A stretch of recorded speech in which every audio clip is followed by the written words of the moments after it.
ಮುಂಜಾನೆದ್ದು ಕುಂಬಾರಣ್ಣ ಹಾಲು ಬಾನುಂಡನ ಹಾರ್ಯಾಡಿ ಕೆಸರ ತುಳಿದಾನ. ಮುಂಜಾನೆದ್ದು ಕುಂಬಾರಣ್ಣ ಹಾಲು ಬಾನುಂಡನ ಹರಿಯಾಡಿ ಮಣ್ಣ ತುಳಿದಾನ. ಬೆಳಗಾಗಿ ನಾನೆದ್ದು ಯಾರ್ಯಾರ ನೆನೆಯಾಲಿ ಎಳ್ಳು ಜೀರಿಗೆ ಬೆಳೆಯೋಳ್ಣ, ಎಳ್ಳು ಜೀರಿಗೆ ಬೆಳೆಯೋಳ್ಣ ಭೂಮ್ತಾಯ್ನ ಎದ್ದೊಂದು ಗಳಿಗೆ ನೆನದೇನು ನೆನದೇನು. ತಂಗ್ಯವ್ವ ಕಟ್ಟಿಸ್ಯಾಳೆ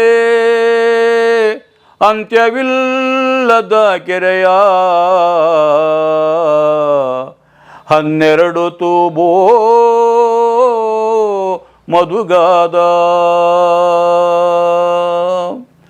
12 ತೂಬು ಮಧುಗಾದ ಕೆರೆಗೆ ಗಂಗವ್ವ ಸುರಿದು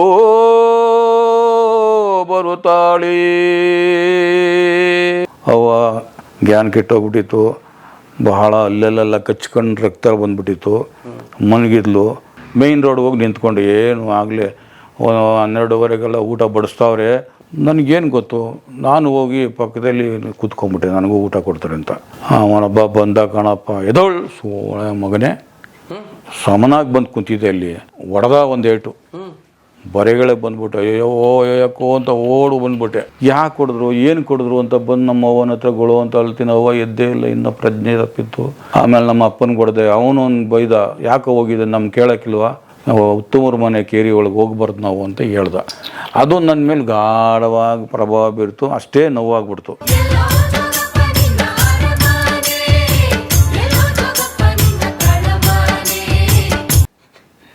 ಅಲ್ಲಿವರೆಗೂ ಯಾವ ಧರ್ಮ ಏನೂ ಗೊತ್ತಿರಲಿಲ್ಲ.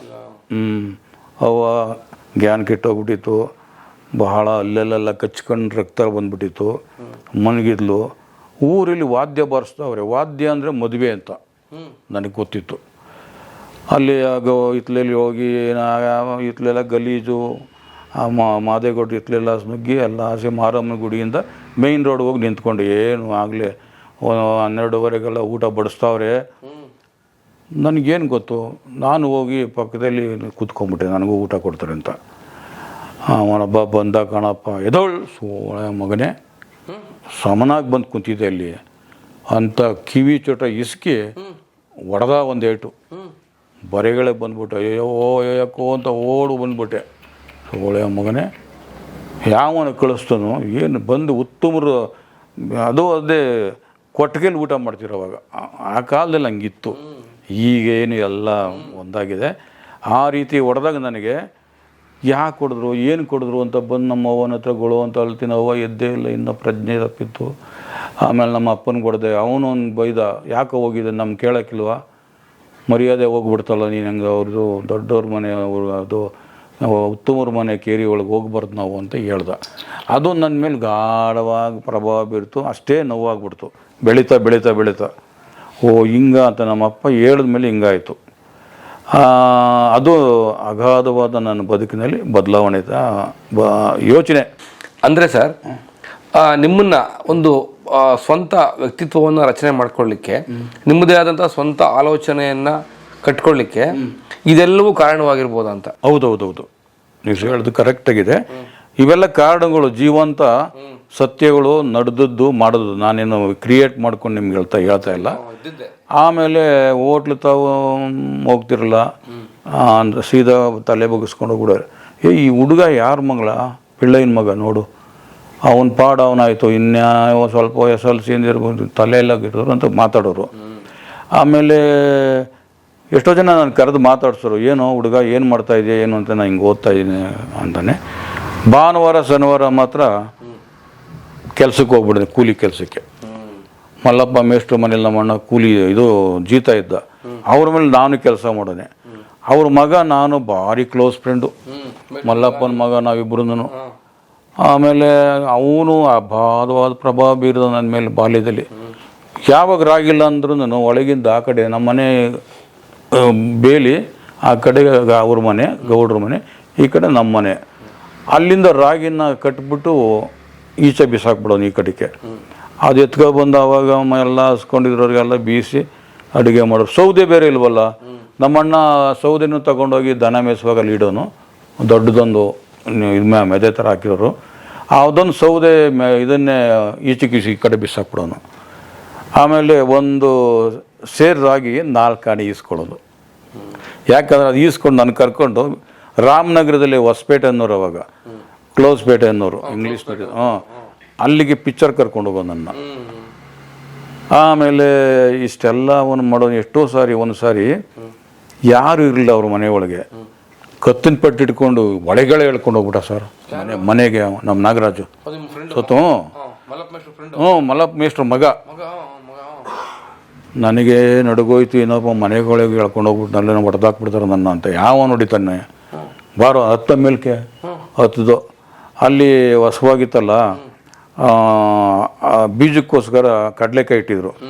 ಎಲ್ಲ ಎಡ್ದು ಅಲ್ಲೇ ಪಕ್ಕದಲ್ಲೇ ಸ್ವಲ್ಪ ಬೆಲ್ಲ ಇತ್ತೇನೋ, ಇಬ್ಬರು ತಿಂದು ಅದನ್ನು ತುಂಬಿಟ್ಟು ಕೆಳಗೆ ಇಳಿಸ್ಬಿಟ್ಟ. ಯಾವ ಜಾತಿನ ಲೈ ಬರೋ ಒಳಗೆ ಏನೂ ಆಗಲ್ಲ ಅಂತ. ಆಮೇಲೆ ಸತ್ತೋಗ್ಬಿಟ್ಟ ಸರ್. ವಿಷ ಕುಡಿದು ಸತ್ತೋಗ್ಬಿಟ್ಟ. ಆಮೇಲೆ ಯಾವಾಗಲೇ ಮೇಜಕ್ಕೆ ಹೋಗ್ತದೆ ಏನು ಹಿಡಿದು ಅಲ್ಲಿ ಒಂದು ಈ ಗರುಡ ಪಕ್ಷಿ ಒಂದು ಇದಿದ್ವಿ ಕೋಳಿ ಮರಿ ಎತ್ಕೊಂಡು ಅಲ್ಲಿ ಬಿಡಿಸ್ಕೊಂಡು ತಿಂತಾಯಿತ್ತು. ನನ್ನ ಚಾಟ್ ಬಿಲ್ ಇತ್ತು, ಅದು ಹೊಡಿತಿದ್ದು ನೋಡು ಅಂದೆ. ಹೊಡೆದ ತಕ್ಷಣನೇ ಅದು ಕೆಳಗೆ ಬಿದ್ದೋಯ್ತು. ಹೂ ಮರಿ ಅದು ನೋಡೋಕ್ಕೆ ಎಷ್ಟು ಚೆನ್ನಾಗಿತ್ತು, ಕೊಂದುಬಿಡೋದು. ಅದು ಬಿಟ್ಬಿಡ್ತಲ್ಲ, ತಗೊಬಂದು ಸಾಕಿದೆ ಮನೇಲಿ. ಅದು ಶುಕ್ರವಾರ ಮೊಟ್ಟೆ ಇಟ್ಬಿಡ್ತು. ನಮ್ಮ ಅಣ್ಣ ಭಾಳ ಮನೆಗೆ ಅಪಾಯ ಇದು ಅಂದುಬಿಟ್ಟು ಅದನ್ನು ಕಟ್ ಮಾಡಿಬಿಟ್ಟು ಅವತ್ತು ನಾಗರಾಜ ಬಂದು ನಮ್ಮ ಮನೇಲಿ ಊಟ ಮಾಡ್ತಾ ಅದನ್ನ. ಚೆನ್ನಾಗಿತ್ಕೊಳೋ ಊಟ ಅಂತ. ಅದು ಒಳ್ಳೆ ಕೊಬ್ಬಿದ್ದು ಮೊಟ್ಟೆ ಕೋಳಿ ಅಲ್ವಾ. ಆಮೇಲೆ ಅದಂಥ ಸಣ್ಣ ಸಣ್ಣ ಘಟನೆಗಳೆಲ್ಲ ಈ ಸಂಬಂಧಗಳನ್ನ ಎಷ್ಟು ಚೆನ್ನಾಗಿ ಕಲ್ಪಿಸ್ತು ಅಂತ ಇವತ್ತು ನಾಗರಾಜು ನೆನೆಸಿ. ಅವನು ಚೆನ್ನಾಗಿ ಹೇಳ್ತೀಗಣೋ ಆಡ್ಲಾ. ಆಮೇಲೆ ಅವನು ಫೇಲ್ ಆಗ್ಬಿಟ್ಟೆ SLC, ನಾನು ಪಾಸ್ ಆಗ್ಬಿಟ್ಟೆ. ನಮ್ಮ ಮೇಷ್ಟ್ರು ಬೈದ ಅವನಿಗೆ, ನೋಡು ನಮ್ಮ ಮನೆ ತಂಗ್ಳಿಟ್ಟು ಉಣ್ಕೊಂಡು ಪಾಸ್ ಆಗಿದ್ದಾನೆ, ನನ್ನ ಮಗ ನೀನು ಫೇಲ್ ಆಗಿದೆಯಲ್ಲೋ. ಕೂತ್ಕೊಳ್ರಿ, ಫೇಲ್ ಆದರೆ ಏನು ಮತ್ತೆ ಪಾಸ್ ಆಗ್ತೀನಿ ನಾನು. ಆಯಿತು, ಏನೋ ನಿನಗೆ ಬಂದಿರೋದು ಅದೇ, ನಾನು ಕೂಲಿ ಮಾಡಿದ ದುಡ್ಡು ಕೊಡಿ ಅಂದೆ. ಯಾವ ಕೂಲಿ ಉಂಡಿಲ್ವೇನೋ ಇಲ್ಲಿ ಅನ್ನೋ ನಾವು ಮೇಷ್ಟ್ರು. ಅಣ್ಣ ಕೊಡ್ತೀಯೋ ಇಲ್ಲ ಏನು ಹೇಳ್ತೀಯ ಅಂತ ಇವನು ಧಮ್ಕಿ ಹಾಕೋನು ಅಪ್ಪನಿಗೆ. ಅದು ಈಸ್ಕೊಬಂದು PUC ಸೇರ್ಕೊಂಡಿದೆ. ಇದ್ರ ಸರ್ ನಾಗರಾಜ್ ಅಂತವ್ರು ಇದ್ರು ಸರ್. ನೋಡಿ ಎಂತ ಪುಣ್ಯ. ಅಯ್ಯೋ, ಅವನು ಮದುವೆ ಆಗುವಾಗ ನಾನು ಬರೆಯೋನೆ ಸ್ವಲ್ಪ ಎಲ್ಲ ಪ್ರೀತಿ ಅಂದರೆ ಏನು, ಪ್ರೇಮ ಅಂದ್ರೆ ಎಲ್ಲ ಬರೆಸ್ಬಿಟ್ಟಿದ್ದ ಅವನ ರೂಮ್ಗೆ. ಬರೆದು ಭಾಳ ಚೆನ್ನಾಗಿದೆ, ಎಲ್ಲರಿಗೂ ರೇಗ್ಸೋನು ಮಾಡೋನು. ಅವನು ಆಡೋನು, ಅವನು ಸಣ್ಣ ಸಣ್ಣ ನಗ್ಸೋಕ್ಕೋಸ್ಕರ ಸ್ಕೂಲಲ್ಲಿ. ಅವನು ನಾವು ಭಾರಿ ಫ್ರೆಂಡ್ಸ್, ತಿಕ್ಕೆಸ್ಟ್. ಅವನ್ನ ಬೂಸಿನಾಗ ಅನ್ನೋರೆ ಸುಳ್ಳು ಹೇಳ್ತಾನೆ ಇವನು ಅಂತ. ಹಂಗಾಗಿ ಅವನು ನನಗೆ ಅಪಾರವಾದ ಪ್ರಭಾವ ಬೀರಿದಂಥ ಬಾನಂದೂರಿನ ಒಬ್ಬ ವ್ಯಕ್ತಿ. ಸ್ವಾಮಿಗಳ ನಂತರ ಸ್ವಾಮಿಗಳು ಏನಿದ್ರು ನಮ್ಮನ್ನು ಕರೆದು ಚೆನ್ನಾಗಿ ಓದ್ಬೇಕಣ್ಣ ನೀನು, ಹೇಳೋರು. ಓದ್ಬೇಕಂದ್ರೆ ನೀವು ಹೌದು, ಇಲ್ಲ ಓದಬೇಕು ಅಂತ ಹೇಳೋರು. ಯಾವಾಗಲೂ ವೈಟ್ ಅವ್ರು ಹಾಕ್ಕೊಳ್ತಿದ್ದಿತ್ತು. ನಡ್ಕೊಂಡು ಬಾನಂದರದ ಬಿಡದಿಗೆ ಬಂದು ಅಲ್ಲಿಂದ ರಾಮನಗರಕ್ಕೆ ಹೋಗೋರು. ಹಂಗಾಗಿ ಬಾಲ್ಯದಲ್ಲಿ ಇಷ್ಟು ಇವೆಲ್ಲ ನನಗೆ ಬಾಲ್ಯದ ಇನ್ನೂ ಬಹಳಷ್ಟಿವೆ. ಅವುಗಳನ್ನೆಲ್ಲ ಹೇಳೋಕ್ಕಾಗಲ್ಲ ವಿಸ್ತಾರವಾಗಿ. ನಾನು ಅರ್ಥ ಮಾಡ್ಕೊಂಡಿದ್ದೆ ಸರ್, ಬಾನಂದೂರು ಅನ್ನೋ ಒಂದು ಗ್ರಾಮಕ್ಕೆ ನಾಡೇ ಮೆಚ್ಚಿಸಬಲ್ಲ, ನಾಡನ್ನೇ ಒಪ್ಪಿಸಬಲ್ಲ ವ್ಯಕ್ತಿತ್ವಗಳನ್ನ ರೂಪಿಸುವಂತ ಒಂದು ನೆಲೆಗಟ್ಟಿದೆ ಅಂತ. ಹೌದು ಸರ್ ಅಲ್ವಾ? ಯಾಕಂದ್ರೆ BGS ಅಂತವ್ರು ತಮ್ಮಂತವ್ರು ರೂಪುಗೊಂಡಿದ್ದೀರಾ ಅಂತಂದ್ರೆ ಎಂತಹ ಒಂದು ಗಟ್ಟಿಯಾದ ಒಂದು ನೆಲೆಗಟ್ಟಿರಬೇಕು. ಆ ಪಕ್ಕದಲ್ಲಿ ಇನ್ನೊಂದಿದು ಮೆಹರ್ ಬಾಬಾ ಸೆಂಟರ್ ಅಂತ ಒಂದಿದೆ. ಅಲ್ಲಿ ಅವರಿಗೆ ಒಂದು 25 ಎಕರೆ ಜಮೀನು ಮಹಾರಾಜರು ಕೊಟ್ಟಿದ್ರು. ಇವಾಗ ಟೊಯೋಟಾ ಫ್ಯಾಕ್ಟ್ರಿ ಆಗಿಬಿಟ್ಟಿದೆ. ಅವರು 40 ವರ್ಷದವರೆಗೂ ಮಾತಾಡಲೇ ಇಲ್ಲ ಅಂಥ ಯತಿ ಯೋಗೀಶ. ಅವರು ಈ ನಾರ್ತ್ ಇಂಡಿಯಾದಿಂದ ಬಂದು ಮಹಾರಾಜರ ಮೈಸೂರು ಮಹಾರಾಜರ ಅಲ್ಲಿ ಹೋಗಿರು. ಅಲ್ಲಿ ವಿಶ್ವ ಆಧ್ಯಾತ್ಮ ಸೆಂಟರ್ ಅಂತ ಈಗಲೂ ಇದೆ ಅಲ್ಲಿ ಬೈರಮಂಗಲ ರೋಡಲ್ಲಿ. ಅವರು ಒಂದು ಕಡೆ, ಅದಾದಮೇಲೆ ಸ್ವಾಮೀಜಿಯವರು. ಇನ್ನು ಮುಂದಕ್ಕೆ ಹೋದರೆ ಮೈನ್ ರೋಡಲ್ಲೇ ನಿತ್ಯಾನಂದ ಇದ್ನಲ್ಲ. ಹಿಂಗೆ ಆ ಭಾಗದಲ್ಲಿ ಸ್ವಲ್ಪ ಆಧ್ಯಾತ್ಮ ಅವು ಇವೆಲ್ಲ ಸಮೀಕರಿಸಿ ಜಾನಪದವೆಲ್ಲ ಇದು ಮಾಡಿ ಬಾನಂದೂರು ಒಳ್ಳೆ ಹೆಸರಾಗಿತ್ತು. ಬಾನಂದೂರು ನನಗೆ ಕೆಂಪಯ್ಯ, ಕೆಂಪರಾಜ, ಕೆಂಪಣ್ಣ, ಆಮೇಲೆ ಕೆಂಪೇಗೌಡ ಹಿಂಗೆ ಹೆಸರುಗಳಿದ್ದವು. ನನಗೆ ಏನು ಮಾಡಿದ್ರು, ಬಿ ಕೆಂಪಯ್ಯ ಅಂತ ಹಾಕ್ಬಿಟ್ರು. ವಿ ಆಗಬೇಕು, ವೆಂಕಟಯ್ಯ ಅಂತ ನಮ್ಮ ಅಪ್ಪನ ಹೆಸರು. ಅವ್ನು ಪಿಳ್ಳಿದಿಟ್ಟು ಬಿಡ್ತಿರೋದು ಪಿಳ್ಳಯ್ಯ ಅಂತ ಕಟ್ಬಿಟ್ಟಿರೋ ಅವನಿಗೆ. ತಲೆ ಬಳಸ್ಕೊಂಡು ಪಿಳ್ಳಿದಿಟ್ಟು ಬಿಟ್ಕೊಂಡು 3 ನಾಮ ಹಾಕೊಂಡು 18 ನಾಮ. 18 ನಾಮದ ಒಡೆಯ ತಿಮ್ಮಪ್ಪನ ಒತ್ನೆಂತು ಎದ್ದು ನೆನೆದೇವೋ ಸಯ್ಯ ಅಂತ ಆಡಿದೆ. ಅದು ಇವನು ರಾಮಾನುಜಾಚಾರ್ಯರು ದಲಿತರಿಗೆ ಎಲ್ಲ ಆ ಕಾಲದಲ್ಲಿ ಕನ್ವರ್ಷನ್ ಮಾಡ್ತಾಯಿದ್ರು. ಅದಕ್ಕೆ ಅವರು ಹೊಡೆದೋಡಿಸ್ಬಿಟ್ರು. ಎಲ್ಲಿಯವರು ಚೆನ್ನಾಗಿ ತಮಿಳ್ನಾಡವರು. ಅವರು ಮೈಸೂರಿಗೆ ಬಂದು ಮೈಸೂರು ಮಹಾರಾಜರಿಗೆ ಹೇಳಿ ಮೇಲ್ಕೋಟೆ ಒಳಗೆ ಅವರು ಇದು ಮಾಡಿಕೊಂಡ್ರು. ಅವ್ರಿಗೆ ಹೋಗೋ ನಮ್ಮಪ್ಪ. ಹಿಂಗಾಗಿ 18 ನಾಮದ ಒಡೆಯ ತಿಮ್ಮಪ್ಪ ಅಂತ ಹೇಳಿದೆ. ಪಿಳ್ಳಪ್ಪ ಅಂತ ಪಿಳ್ಳಿದಿಟ್ಟು ಬಿಟ್ಕೊಂಡು ಎಲೆಡ್ಕೆ ಹಾಕೊಂಡು, ಆಮೇಲೆ ಇದು ನಿಶಾ ಅದೆಲ್ಲ ಮಾಡೋನು. ಆಮೇಲೆ ಎಲ್ಲರಿಗೂ ನಗಿಸ್ತಾ ಇದ್ದು, ಎಂದು ಯಾರ ಜೊತೆಲಿ ಜಗಳ ಮಾಡ್ತಿರಲಿಲ್ಲ, ನನ್ನ ಪ್ರೀತಿಯಿಂದ ಸಾಕಿದ್ದ. ಆಮೇಲೆ ಆ ರೀತಿ ಪಿಳ್ಳಯ್ಯ ಅನ್ನೋನು ಆ ಊರಿನವನು. ಆ ಜನಪದೀಯ ಇವೆಲ್ಲ ಪರಿಸರ ಆಧ್ಯಾತ್ಮ ಸಮೀಕರಿಸಿದಂಥ ಪರಿಸರದಲ್ಲಿ ನಾನು ಬೆಳೆದು ಬಂದವನು. ಬಿದರು ನಾನ್ಯಾರಿಗಲ್ಲದವಳು, ಬಿದಿರು ನಾನ್ಯಾರಿಗಲ್ಲದವಳು, ಹುಟ್ಟುತ್ತ ಹುಲ್ಲದೆ ಬೆಳೆಯುತ್ತ ಮರವಾದೆ, ಸುಂದರ ತಾಯಂದಿರಿಗೆ ತೂಗುವ ತೊಟ್ಟಲಾದಿ, ನಾನ್ಯಾರಿಗಲ್ಲದವಳು, ಸುಂದರ ಸ್ತ್ರೀಯರಿಗೆ ಕೇರುವ ಮೊರವಾದಿ, ನಾನ್ಯಾರಿಗಲ್ಲದವಳು, ಅಂದರ ಹಲಗಂಬನಾದೆ ದಂಡಿಗೆ ಬಾಸಿಂಗಾದೆ, ದಂಡಿಗೆ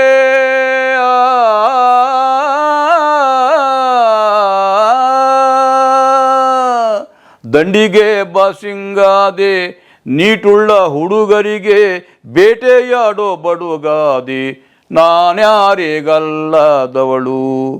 ದೊಡ್ಡ ದೊಡ್ಡ ಮಠಗಳಿಗೆ ಕಜ್ಜಾಯ ಬುಟ್ಟಿಯಾದಿ, ನಾನ್ಯಾರಿಗಲ್ಲದವಳು, ಬಿದಿರು ನಾನ್ಯಾರಿಗಲ್ಲದವಳು,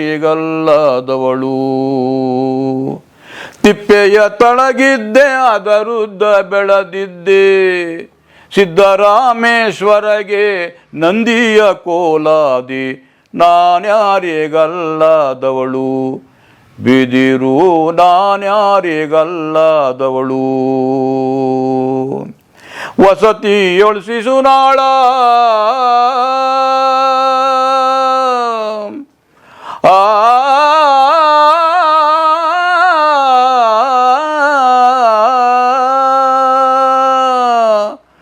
ವಸತಿಯೊಳಿಸುನಾಳ ದೀಶಾನ ಮಠದೋಳು, ಸ್ವಾಮಿ ಈಶಾನ ಮಠದೋಳು, ಸಾಧೂರ ಕೈಯಲ್ಲಿ ಏಕತಾರಿ ನಾನಾದಿ, ಸಾಧೂರ ಕೈಯಲ್ಲಿ ಏಕತಾರಿ ನಾನಾದಿ, ನಾನ್ಯಾರಿಗಲ್ಲದವಳು, ಬಿದಿರು ನಾನ್ಯಾರಿಗಲ್ಲದವಳು. ನಿಮ್ಮ ವಿದ್ಯಾಭ್ಯಾಸ ಏನಾಯಿತು? ಆಮೇಲೆ ಅದಾದಮೇಲೆ ನಾನು PUC ಮಾಡಿದೆ, ಫೇಲ್ ಆಗಿದೆ, ಪಾಸಾಯಿತು. BA honours English. ಅಯ್ಯೋ ರಾಮ, ಆ ಕತೆ ಹೇಳಿದ್ರೆ ನೀನು ಹೋಗ್ಬಿಡ್ತೀನಿ. ನಾನು ತಗೊಂಡೋಗಿ ಕುಂಡ್ರಿಸ್ಬಿಟ್ರು. ಕಾನ್ವೆಂಟ್ ಹುಡುಗರ ಜೊತೆಲಿ ನಾನು, ಬಟ್ಟೆ ಸರಿ ಇಲ್ಲ, ಏನೂ ಇಲ್ಲ, ಒಂದೇ ಜೊತೆ NCCಗೆ ಸೇರಿಕೊಂಡಿದ್ದೆ. ಅಲ್ಲಿ ಯಾಕೆ ಸೇರಿಕೊಂಡೆ ಅಂದರೆ NCC ಆದಮೇಲೆ ಒಂದು ಇದು ಕೊಡೋರು, ಒಂದು ಇದು ಟಿಕೆಟು. ಅಲ್ಲೋಗಿ ಕೊಟ್ಟರೆ ಒಂದು ಮಸಾಲೆ ದೋಸೆ, ಕಾಫಿ ಕೊಡೋರು. ಅದಕ್ಕೆ ನನಗೆ ಭಾರಿ ಇಷ್ಟ ಆಗೋದು ಹೊಸವಾಗಿ ಅಲ್ಲೋಗನೆ. ಆಮೇಲೆ ಅದನ್ನ ಪ್ಯಾಂಟ್ ಹಾಕ್ಕೊಳ್ಳೋನು ಯಾವಾಗಲೂ ಪೊಲೀಸವ್ರ ಥರ. ಹಂಗಾಗಿ ಅಲ್ಲಿ ನಾನು BA honours fail, first year fail, second year fail, third year ಫೇಲೆ.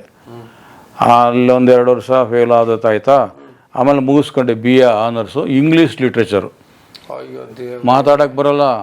ಒಂದು ಯಾವಾಗೂ ಭಾರತ್ ಧ್ವಜ ಡಿಕ್ಷನರಿ ಇಟ್ಕೊಳ್ಳೋನೆ. ಇದು past tense, present tense, continuous ಗೊತ್ತಾಗ್ತಿರಲ್ಲ.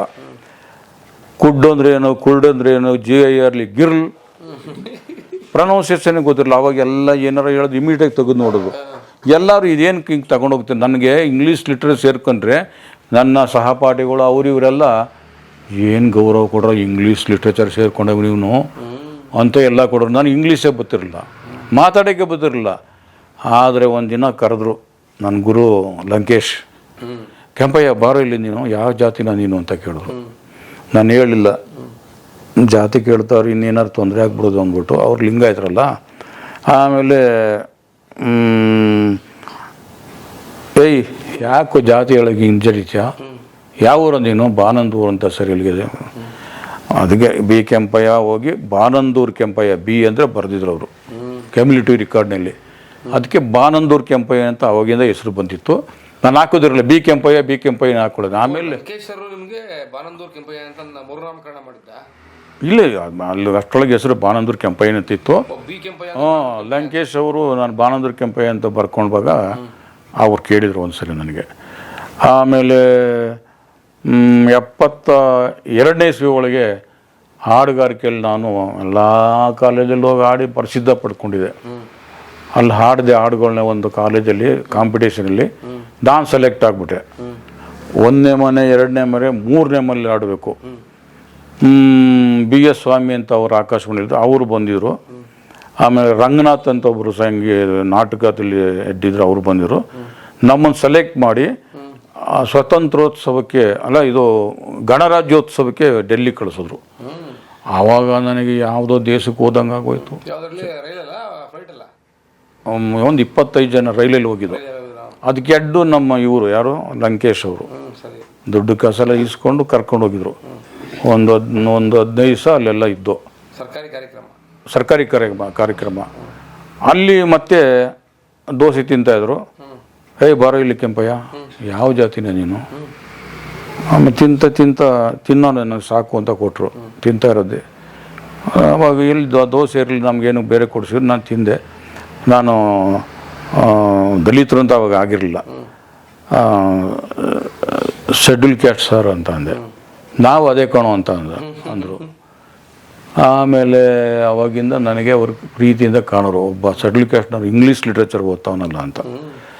ಅದು ಏನೋ ಏನೋ ನನ್ನ ಅದೃಷ್ಟವೋ ಏನೋ ಇಂಗ್ಲೀಷ್ ಲಿಟ್ರೇಚರ್ ಪಾಸ್ ಆಯಿತು. ಆಮೇಲೆ ಹೊಟ್ಟೆಗೆ ಭಾರಿ ಕಷ್ಟ ಆಗ್ಬಿಡ್ತು. ಮನೆಯವರಿಗೆಲ್ಲ ಕೆಲಸಕ್ಕೆ ಸೇರಬೇಕು ಅಂತ ಹೋದೆ. ಊರಲ್ಲಿ ಕುತ್ಕೊಂಡು ಯೋಚನೆ ಮಾಡಿ ಆ ಕಾಲಕ್ಕಾಗಲಿ ಹಾಡುಗಳು ಎಲ್ಲ ಕಾಲೇಜಿಗೆ ಹೋಗೋದು, ಹಾಡು ಹೇಳೋದು. ಒಂದು 5-6 kg ಕಾಸು ಬರೋದು, ಅದು ಎಣ್ಸೋಕ್ಕೆ ಕಷ್ಟ ಆಗೋದು. ಬಾನಂದೂರಿಗೊಂದಿನ ತಗೊಂಡೋಗಿ ನಮ್ಮವ್ವ ಎಣಿಸಿದ್ಲು. ಅಪ್ಪ ಯಾರೋ ಕೊಟ್ರು ಇಷ್ಟು ದುಡ್ಡ ಅಂದ್ಬಿಟ್ಟು ಗೊಳೋ ಅಂತ ಅಳೋಳವಳು. ಆಮೇಲೆ ಸರ್ ಹಂಗೆ ಎಲ್ಲ ಕಾಲೇಜ್ಗೆಲ್ಲ ಹೋಗೋಣ, ಸಮೀಪಕ್ಕೆ ಹೋಗಿ ಕೇಳಿ ನಾನೇ, ಸರ್ ಹುಡುಗರಿಗೆ ಹಾಡು ಹೇಳ್ತೀನಿ, ನನಗೇನೋ ಸಹಾಯ ಮಾಡಿ ಓದ್ತಾ ಇದ್ದೀನಿ ಅಂತ. ಆಮೇಲೆ ಮಾಡೋರೆಲ್ಲ ಆರೋಹಳ್ಳಿಲಿ, ಕಡೆ ರಾಮನಗರದಲ್ಲಿ, ಆ ಕಡೆ ಚನ್ನಪಟ್ಟಣ, ಬೆಂಗಳೂರು ಕಾಲೇಜ್ ಸ್ಕೂಲ್ಗಳಿಗೆಲ್ಲ ಹೋಗ್ತಾ ಇದ್ದೆ ನಾನು. ಅವಾಗ ಕೇಳ್ತಾ ಇದ್ದಾನೆ ನಾನು. ಹೌದು ಸರ್, ಸಹಾಯ ಅಂದರೆ ಮಾಡಿಸಿ ನಮಗೆ ಓದಬೇಕು ಅಂತ ಕೇಳ್ತಾ ಇದ್ದೆ. ಆವಾಗ ಮಾನ ಮರ್ಯಾದೆಗೆ ಪ್ರಶ್ನೆ ಆಗ್ತಿರಲ್ಲ, ಜೀವಂತ ಬದುಕಬೇಕು ಅನ್ನೋ ಒಂದು ಅಚಲವಾದಂಥ ಆಸೆ, ಸರ್ವೈವಲ್ ಪ್ರಶ್ನೆ ನೀವು ಹೇಳ್ದಂಗೆ. ಆ ರೀತಿಯೆಲ್ಲ ಹಾಡುಗಳು ಹಾಡ್ಕೊಂಡು ಹಾಡುಗಳನ್ನೆಲ್ಲ ಅವರು ಹಾಡೋರು ಮಕ್ಕಳು. ಆ ರೀತಿ ಕಾಲೇಜಿನಲ್ಲಿ ಹಾಡ್ಕೊಂಡು ಬಂದೆ. ಅವಾಗ ಆ ಕಾಲದಲ್ಲಿ ಒಂದು ಪುಸ್ತಕ ಪಬ್ಲಿಷ್ ಮಾಡಿದೆ, ಚಂದುಳ್ಳಿ ಪದವ ಕಲಿಸವ್ವ ಅಂತ. ಅದರೊಳಗೆ ಜನಪ್ರಿಯವಾಗಿ ಹಾಡುವಂಥ ಹಾಡುಗಳು ನಾನಲ್ಲಿ ಹಾಡೋದು ಇದು. ಆ ಹಾಡುಗಳಲ್ಲಿ ಬೆಳಗಾಗಿ ನಾನೆದ್ದು ಯಾರ್ಯಾರ ನೆನೆಯಾಲಿ, ಎಳ್ಳು ಜೀರಿಗೆ ಬೆಳೆಯೋಳ್ಣ, ಎಳ್ಳು ಜೀರಿಗೆ ಬೆಳೆಯೋಳ್ಣ, ಭೂಮ್ತಾಯ್ನ ಎದ್ದೊಂದು ಗಳಿಗೆ ನೆನದೇನು ಭೂಮಿಯ ನೆನದೇನು, ಸ್ವಾಮಿಯ ನೆನದೇನು, ಭೂಮಂಡಲ ಕೊಡೆಯ ನಾಗೇಂದ್ರನ, ಭೂಮಂಡಲ ಕೊಡೆಯ ನಾಗೇಂದ್ರನ ನೆನೆದಾರೆ ಒದ್ದಿದ್ದ ಪಾಪ ಪರಿಹಾರ. ಇಂಥದ್ದು ಹಾಡುಗಳಲ್ಲಿ ನಾವು ಅವಾಗ ಆಡ್ತಾ ಇದ್ದೆ. ಅವಾಗ ವಾಯ್ಸು ಅಲ್ಲಿ ಇನ್ನೂ ಬಲವಾಗಿತ್ತು, ಎತ್ತರದಿಲ್ಲ ಆಡ್ತಾ ಇದ್ದೆ. ಆಮೇಲೆ ತಂಗ್ಯವ್ವ ಕಟ್ಟಿಸ್ಯಾಳೆ ಅಂತ್ಯವಿಲ್ಲದ ಕೆರೆಯ, 12 ತೂಬೋ ಮಧುಗಾದ,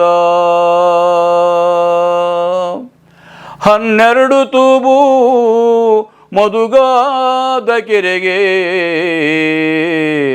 ಗಂಗವ್ವ ಸುರಿದು ಬರುತ್ತಾಳೆ. ನಾನು ಯಾವುದೇ ಹಾಡು ಹೇಳುವಾಗ ಹಾಡನ್ನು ಒಂದು ಎಳೆ ರಾಗ ಇರ್ತದೆ, ಅದನ್ನು ಸ್ವಲ್ಪ ಆಲಾಪ್ ಥರ ಮಾಡಿ ಆಡ್ತಾ ಇದ್ದೆ. ಈಗ ಹೇಳಿದ್ನಲ್ಲ ಹಂಗೆ.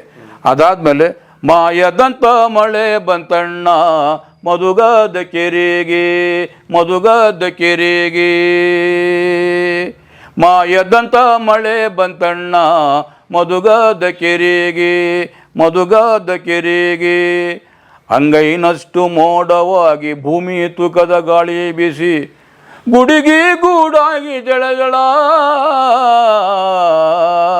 ಗುಡಿಗಿ ಗೂಡಾಗಿ ಜಳ ಜಳ, ಗಂಗವ್ವ ತಾಯಿ ಗುಡಿಗಿ ಗೂಡಾಗಿ ಜಳ ಜಳ ಜಳ. ಈ ಹಾಡು ಭಾಳ ದೊಡ್ಡ ಹಾಡು, ಅದಾಡ್ತಿದೆ. ಆಮೇಲೆ ಈಗೆಲ್ಲ ಆಡ್ತಿದ್ರಲ್ಲ ಎಲ್ಲ ಬದಲಾಯಿಸ್ಬಿಟ್ಟಿದ್ದಾರೆ. ಮುಂಜಾನೆದ್ದು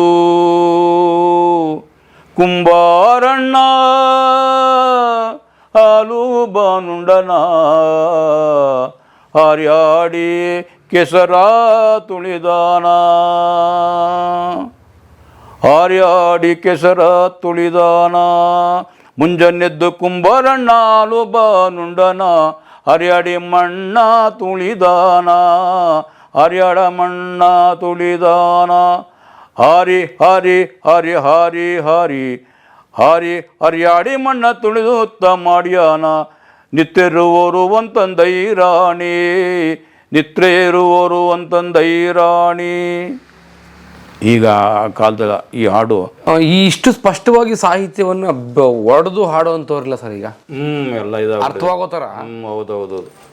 ನಿಮ್ಗೆ ಅರ್ಥ ಆಯ್ತು ಹೇಳಿದ್ ನಾನು. ಈ ಜನಪದ ಗೀತೆಯ ಸಾಹಿತ್ಯವನ್ನ, ಸಾಹಿತ್ಯ ಮುಖ್ಯ ಸರ್, ಒಡೆದು ಕೇಳುಗನಿಗೆ ಅರ್ಥವಾಗೋ ರೀತಿ ಪ್ರೆಸೆಂಟ್ ಮಾಡುವಂತ ಗಾಯಕ ಇಲ್ಲ ಈಗ ಅಂತ. ಏನು ಮಾಡ್ತಿರೋದು ಅವರು ಸಂಗ್ರಹ. ಈ ಕಾಲದಲ್ಲಿ ಯಾರು ಸಂಗ್ರಹಿಸಿ ಮೂಲ ದಾಟಿ ಇದು ಮಾಡಲಿಲ್ಲ. ಇದಕ್ಕೆ ನಾನು ಈ ರೀತಿ ಮಾಡಿ, ಒಂದು ಕಾಲದಲ್ಲಿ ನಗರವಾಸಿಗಳಿಗೆ ಜಾನಪದ ಗೀತೆಗಳಂದ್ರೆ ಮೂಗು ಮುರಿತಾ ಇದ್ರು, ತಾಳ ಎಲ್ಲ ಲಯ ಎಲ್ಲ ಸಂಗೀತ ಎಲ್ಲ ಯಾವುದು ಅಂತ. ಅದಕ್ಕೋಸ್ಕರ ನಾನು ಇದನ್ನು ಸ್ವಲ್ಪ ನನ್ನದೇ ಆದ ಸ್ಟೈಲಿಗೆ ಅದನ್ನ ಒಳವಡಿಸ್ಕೊಂಡು ಯಾವುದು ತೊಂದರೆ ಆಗಬಾರ್ದು ಸಾಹಿತ್ಯಕ್ಕೆ. ಆಮೇಲೆ ದಾಟಿನೇ ಸ್ವಲ್ಪ ಇಟ್ಕೊಂಡು ಹಾಡಕ್ಕೆ ಮಾಡಿದೆ. ಅವಾಗ ಹಾಡುವಾಗ ನನಗೆಲ್ಲರೂ ಏನು ಮಾಡೋರು ಅಂದ್ರೆ ಮೈಸೂರು ಸೀಮೆಯವರು, ಪ್ರೊಫೆಸರ್ಸ್ಗಳು, ಕಾಲೇಜರೆಲ್ಲ ಜನಪದ ಗೀತೆಲ್ಲ ಹಾಳು ಮಾಡ್ತಾವನಿ ಬಾನಂದೂರು ಕೆಂಪಯ್ಯ ಅನ್ನೋರು. ಅಲ್ಲ ಪೀಳಿ ಬರ್ತದಪ್ಪ ಅಲ್ಲಿ ಓ ಅಂತನಲ್ಲ ಅನ್ನೋರು. ಆದರೆ ಇಲ್ಲಿ ಇವ್ರನ್ನ ಗೆಲ್ಲಬೇಕಲ್ಲ, ಹೀಗಾಗಿ ಏನು ಶಾಸ್ತ್ರೀಯ ಸಂಗೀತ ಅಭ್ಯಾಸ ಇಲ್ಲ. ಇಲ್ಲ ನೀವು ಹಾಡೋ ಹಾಡು, ಎಳೆಯೋ ರಾಗ, ಸ್ವರ ಎಲ್ಲ ನಿಮ್ದು ಸ್ವಂತ. ಹೌದೌದೌದೌದು. ಆದರೆ ಮೂಲ ನನಗೆ ನೆನಪಿತ್ತಲ್ಲ ಅದು ಹಾಡೋನೆ. ಆಮೇಲೆ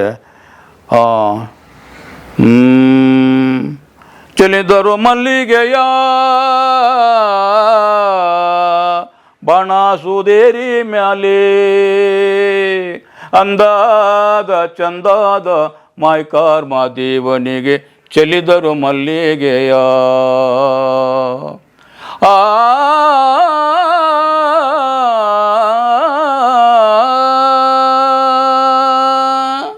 ಚೆಲ್ಲಿದರು ಮಲ್ಲಿಗೆಯ ಬಾಣ ಸುದೇರಿ ಮ್ಯಾಲೆ, ಅಂದಾದ ಚಂದಾದ ಮಾಯ್ಕಾರ್ ಮಾದೇವನಿಗೆ ಚೆಲ್ಲಿದರು ಮಲ್ಲಿಗೆಯ, ಅಂದಾದ ಚಂದಾದ ಮಾಯ್ಕಾರ್ ಮಾದೇವನಿಗೆ ಚೆಲ್ಲಿದರು ಮಲ್ಲಿಗೆಯ. ಒತ್ತು ಮುಳಗಿದರೇನೋ ಕತ್ತಲದಾರೇನೋ, ಅಪ್ಪ ನಿನಗಿರಿಗೆ ಬರುವೆವೋ ಮಾದಪ್ಪ, ಮುತ್ತಿನ ಬಾಗಿಲ ತೆರೆಯೋ ಸ್ವಾಮಿ, ಮುತ್ತಿನ ಬಾಗಿಲ ತೆರೆಯೋ. ಈ ಹಾಡು ಆ ಕಾಲದಲ್ಲಿ ಭಾರೀ ಪ್ರಸಿದ್ಧ. ಎಲ್ಲರೂ ಕೇಳೋರು, ಎಲ್ಲೋರು ಇದನ್ನೇ ಹಾಡು ಕೇಳೋರು. ಮಾಯದಂತ ಮಳೆ ಬಂತನ ಕೇಳಿದ್ರು. ನಿಮ್ದು ಎಲ್ಲೋ ಜೋಗಪ್ಪ ನೀನ್ ಅರಮನೆ ಬಹಳ ಪ್ರಸಿದ್ಧ. ಅದು ಎಲ್ಲ ಕಡೆ ಅಮೇರಿಕಾದ ಇಂಗ್ಲೆಂಡಲ್ಲಿ ಆಡಿದಾಗ ನಮ್ಮ ಕನ್ನಡದವರೆಲ್ಲ ಕುಣಿದು ಕುಪ್ಪಳಿಸ್ಬಿಟ್ರು. ಅದು ಒಂದು ಒಳ್ಳೆ ಹಾಡಿನೇನೆ. ಹಂಗಾಗಿ ಆ ಹಾಡು ಆಡ್ತಿದ್ದೆ. ಆಮೇಲೆ ತಿಂಗಳಿಗೂ ಚಂದ ನಂಜನಗೂಡು, ಗಂಧ ತುಂಬಿದೆ ಗುಡಿಗೆಲ್ಲ, ಶ್ರೀಗಂಧ ತುಂಬಿದೆ ಗುಡಿಗೆಲ್ಲ, ನಂಜುಂಡು ಅಪ್ಪ ನಂಜುಂಡು ನೆಲಗೊಂಡು, ಅಪ್ಪ ನಂಜುಂಡು ನೆಲಗೊಂಡು. ಎದ್ದೇಳೋ ನಂಜುಂಡ ಎಷ್ಟೊತ್ತು ಸುಖ ನಿದ್ರೆ, ಆನೆ ಬಂದಾವೆ ಅರಮನೆಗೆ, ನಿಂಭಕ್ತರು ಬಂದವರೇ ದರ್ಶನಕ್ಕೆ, ನಿಂಭಕ್ತರು ಬಂದವರೇ ದರ್ಶನಕ್ಕೆ, ತಿಂಗಳಿಗೂ. ಈ ಹಾಡು ಕೂಡ ಅವಾಗ ಮೈಸೂರು ಸೀಮೆಲು. ಆಮೇಲೆ ಬೆಟ್ಟ ಬಿಟ್ಟಿಳಿಯೋತ ಬಂದಾಳೆ ಚಾಮುಂಡಿ, ಹುಟ್ಟಿರೋ ಸೀರೆ ಒಲಿ ಚರಮ, ಹುಟ್ಟಿರೋ ಸೀರೆ ಒಲಿ ಚರಮ ಚಾಮುಂಡಿ, ಮೈಸೂರ ಸೀಮೆಲೆ ಬರುತ್ತಾಳೆ, ಮೈಸೂರ ಸೀಮೆಲೆ ಬರುತ್ತಾಳೆ. ಬೆಟ್ಟ ಬಿಟ್ಟಿಳಿಯೋತ ಬಂದಾಳೆ ಚಾಮುಂಡಿ, ಹುಟ್ಟಿರೋ ಸೀರೆ ಹುಲಿ ಚರ್ಮ, ಹುಟ್ಟಿರೋ ಸೀರೆ ಹುಲಿ ಚರ್ಮ. ಈ ಹಾಡು ಕೂಡ ಮೈಸೂರಲ್ಲೆಲ್ಲ ಭಾರಿ ಇಷ್ಟಪಡೋರು, ಕರೆಸೋರು ನಮ್ಮನ್ನೆಲ್ಲ ಜಾತ್ರೆಗಳಿಗೆ.